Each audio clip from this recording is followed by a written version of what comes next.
আহমেদাবাদে ভয়াবহ বিমান দুর্ঘটনা, ভেঙে পড়ল এয়ার ইন্ডিয়ার বিমান। গুজরাটের মেঘানীনগরে বিমান দুর্ঘটনা।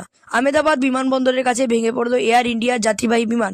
দেশের অসামরিক বিমান পরিবহন সংস্থা ডিজিসিএ জানিয়েছে, বিমানটিতে মোট 242 জন যাত্রী ছিলেন। তাদের মধ্যে 232 জন যাত্রী এবং 10 জন ক্রু সদস্য। বিমানের দুই পাইলটের নাম ক্যাপ্টেন সুমিত সবরওয়াল ও ফার্স্ট অফিসার ক্লাইভ সুন্দর। এটি বোয়িং সংস্থার B787 ড্রিমলাইনার বিমান ছিল। এই ধরনের একটি বিমানে সর্বোচ্চ 290 থেকে 300 জন যাত্রী থাকতে পারেন বলে জানা গিয়েছে। এআই 171 নম্বরের এই বিমানটি দুপুর 1:38 আহমেদাবাদ বিমানবন্দর থেকে ওড়ে।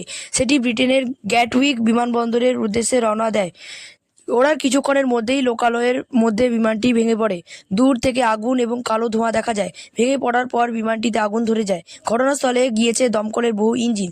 আহতদের উদ্ধার করে স্থানীয় সিভিল হাসপাতালে নিয়ে যাওয়া হয়েছে।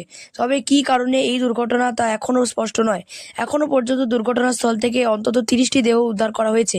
উদ্ধারকারী দলের সদস্যদের উদ্ধৃত করে এমনটাই জানিয়েছে সংবাদ সংস্থা রয়টার্স। এই দুর্ঘটনা পরে প্রশ্ন উঠতেই পারে, আমি কি সুরক্ষিত বিমান যাত্রার জন্য? আপনার কি মতামত কমেন্টে লিখে জানাবেন।